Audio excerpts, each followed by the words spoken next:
Jadi dari masyarakat untuk masyarakat dan buat masyarakat.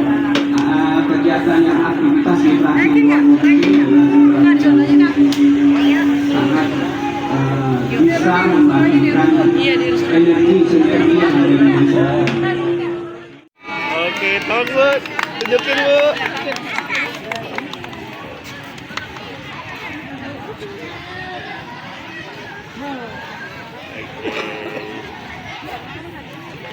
Sip.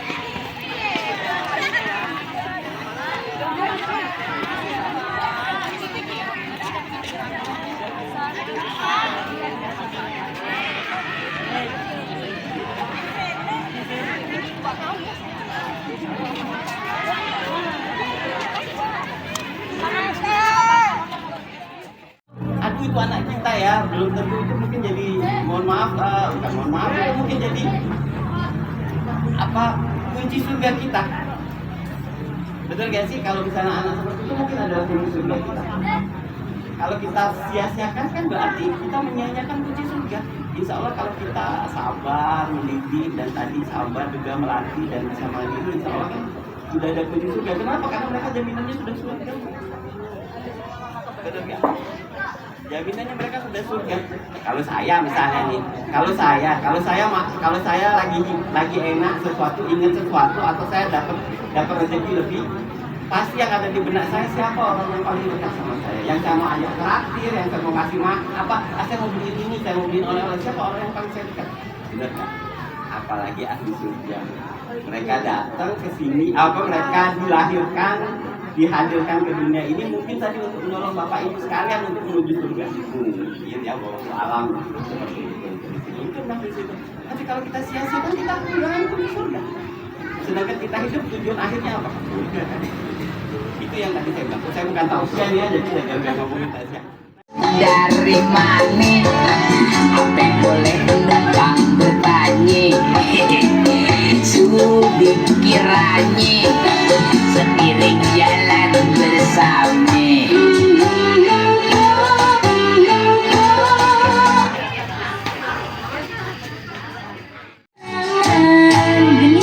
Kok kembangnya jatuh biar abang pungutin tuh.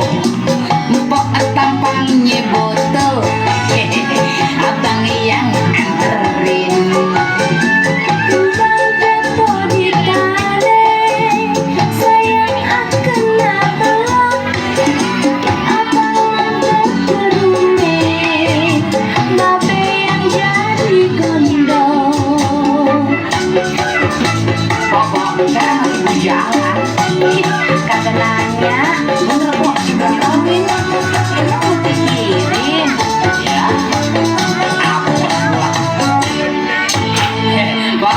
Dari mana? Apa boleh numpang bertanya? Sudi kiranya seiring jalan bersama. Apa kira ayah dengaru? Jangan pikirnya akan negor sembarangan. Kok kembangnya jatuh biar abang pungutin. Kok tampangnya bodoh, abang yang anterin. Jatuh di tanah, sayang akan nebelak. Abang antar geraknya, babe yang jadi gondok. Abang antar ke rumah, babe yang jadi gondok. Kok segitu aja bodoh kan? Kok saya kan udah beli nih, kawin sama saya kok. Kok mau ya kawin sama saya? Ayo dong kok, kawin aja sama kami. Ya ampun kok tega amat. Kok ayo dong kok.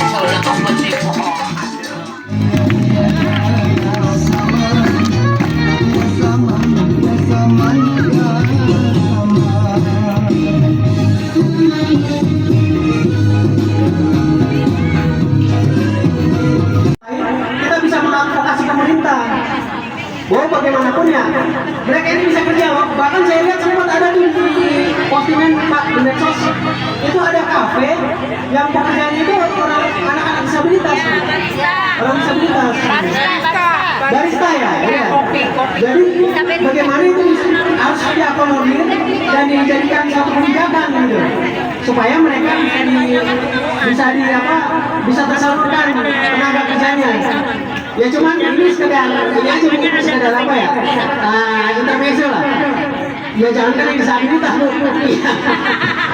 19 juta lapangan kerja aja kita masih, maksudnya yang normal pun susah gitu. Itu yang memang maksud saya menyajikan kekhawatiran itu bukan kita untuk apa pesimis, bukan, tapi untuk menumbuhkan kesadaran gitu bahwa ini hak kita lah gitu. Kita harus solid, kita harus berkolektif, kita harus menyampaikan ini secara baik-baik ke pemerintah, dan ini bisa menjadi atensi dari pemerintah yang nantinya dijadikan kebijakan gitu. Itu untuk Bu Agustin saya rasa masih cukup Bu, atau ada yang kurang? Ya udah, oke cukup. Iya, saya Bu. Ya kemudian ke Bu El, kemudian juga tentang masalah yang sering yang disampaikan oleh Bu Istiqomah ya, yang dialami oleh anggota komunitas itu tentang bullying terhadap anak-anak berkebutuhan khusus ini. Pertanyaannya bagaimana sih hukum kita mengatur hak-hak anak disabilitas tersebut? Itu pertanyaan utamanya. Tapi sebelum saya menjawab itu, saya mau tanya di sini yang hadir pada hari ini, berapa orang yang ditinggal? Mungkin ini kebanyakan ibu-ibu ya saya lihat ya. Mungkin ada bapak satu gitu. Yang ditinggal oleh pasangannya. Berapa orang? Karena punya anak disabilitas. 2. Oke, ya Bu, nggak apa-apa, cukup tunggu tangan aja. Acungkan tangan aja, siapa tahu nanti dicariin bapak-bapaknya. Jangan yang puasa.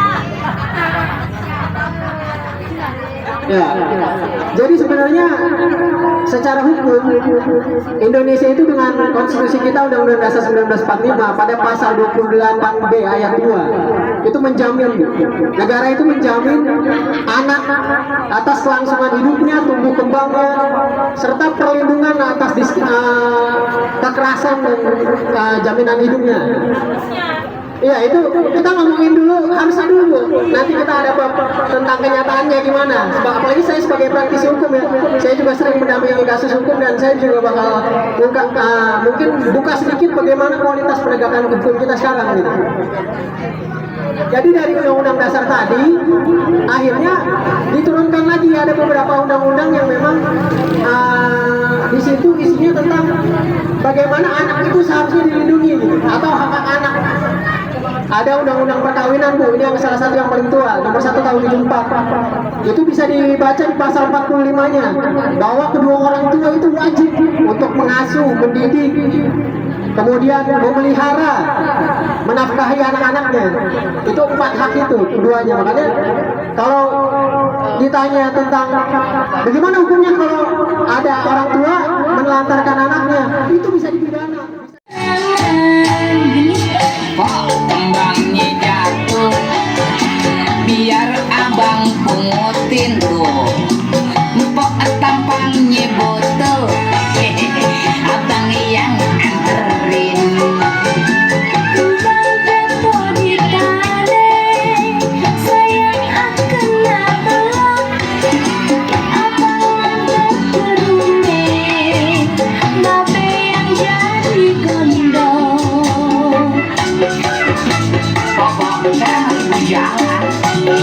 Kagak nanya, menurut juga kawin, emang mau pikirin, ya.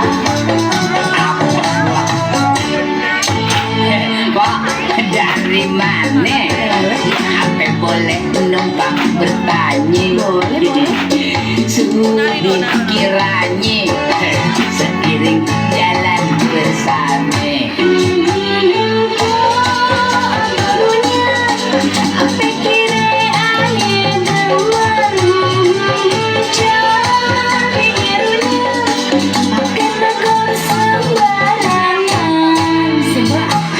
Kembangnya jatuh, biar abang pungutin.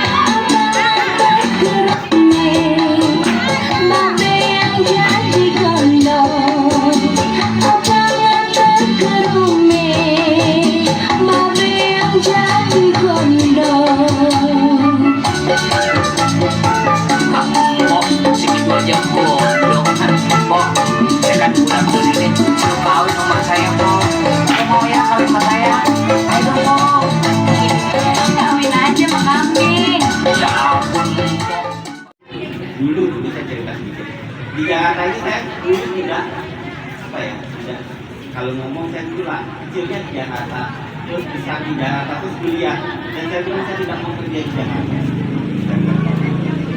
Tapi nanti kita nggak boleh ngomong apa ya, tidak boleh ngomong sembarangan dalam tanda kutip ya. Akhirnya kalau istilah orang Kalimantan itu tulah ya. Jadi saya kembali lagi ke Jakarta, yang tadinya saya tidak sama sekali untuk berkarir di Jakarta, rezeki saya ternyata di Jakarta. Nah di situ kemudian ternyata saya lebih sering atau lebih aktif di psikologi olahraga, seperti itu. Di psikologi olahraga. Jadi saya cerita sedikit tentang diri saya, boleh ya Bu ya? Boleh banget Pak. Lama juga nggak apa-apa. Yang cepat nggak berasa, nanti tiba-tiba belum. Ngomong-ngomong soal parenting, saya ada rahasia yang saya tidak pernah ceritakan ke siapapun. Ya, rahasianya apa? Saya ditinggal bapak saya, meninggal itu saya usianya 3,5 tahun. Di Android itu adalah pekerjaan. Jadi kalau mau dipindah pekerjaan, untuk saat ini yang saya tahu memang baru di situ. Dan ada beberapa instansi itu memang sudah memperlakukan beberapa persen untuk penyandang disabilitas. Tapi kita secara umum ya penyandang disabilitasnya. Itu yang itu. Jadi kalau ngomong peran pemerintah itu sebenarnya juga sudah ada. Cuma kadang kan kita ekspektasi atau harapan kita pengennya lebih kelihatan seperti itu. Nah itu sebenarnya tugasnya ibu kembali lagi. Tugasnya ibu sebagai orang tua bagaimana bisa mengantarkan anak ini untuk tadi bisa dalam artian memberikan contoh kepada ibu-ibu yang lain bahwa ternyata memang penyandang disabilitas ini bisa lebih mandiri dan bisa diandalkan. Dan kemudian tadi bersuara, kami dari NPC sudah mensuarakan juga itu yang seperti itu. Dalam artian kami tadi kita ada kegiatan itu di mall-mall.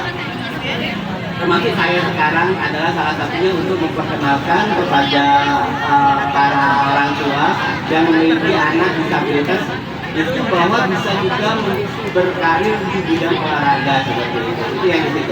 Memang itu juga jadi PR kita bersama untuk bisa lebih besar lagi, lebih booming lagi, lebih masif lagi sehingga tidak ada lagi pembulian dan lain-lain. Itu sudah kita bersama ya Bu ya. Jadi terima kasih banyak tadi himbauannya dan ajakannya untuk kita sama-sama bekerja sama, karena sebagai kami dari NPC dan saya juga sebagai anggota keluarga yang memiliki anggota keluarga disabilitas juga jadinya juga akan bagaimana hak-hak penyandang disabilitas ini dan kehidupan keberlangsungan hidup penyandang disabilitas ini untuk lebih hidup lagi lah dalam tanda kutip. Terus tadi Bu, masalah pembulian. Ada undang-undang penghapusan kekerasan dalam rumah tangga. Itu juga dia ada larangannya tentang penelantaran oleh orang tua di situ. Bullying juga ada di situ. Kekerasan fisik dan sebagainya itu ada di situ. Kemudian ada perlindungan anak, Bu. Undang-Undang Nomor 35 tahun 2014. Itu bisa dibaca di pasal 77. Di situ ada bagi orang tua bagi siapapun yang menelantarkan anaknya itu ancamannya 5 tahun. Kalau saya nggak salah ya. Kemudian juga ada di undang-undang, ini saya ngomongin undang-undang dulu ya, Undang-Undang Nomor 8 tahun 2016 tentang disabilitas, bahwa perlakuan diskriminasi itu dilarang. Ya, kalau yang tadi Bu bilang bullying itu kan salah satu bentuk diskriminasi.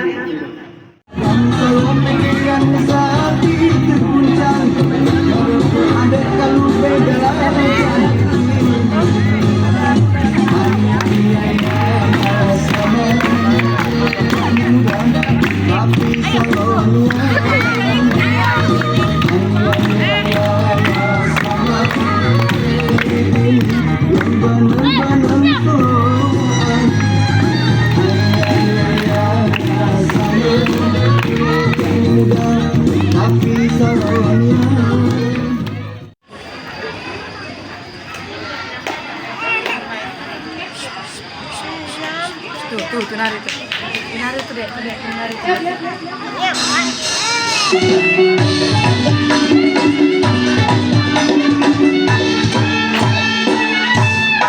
Jakarta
Ini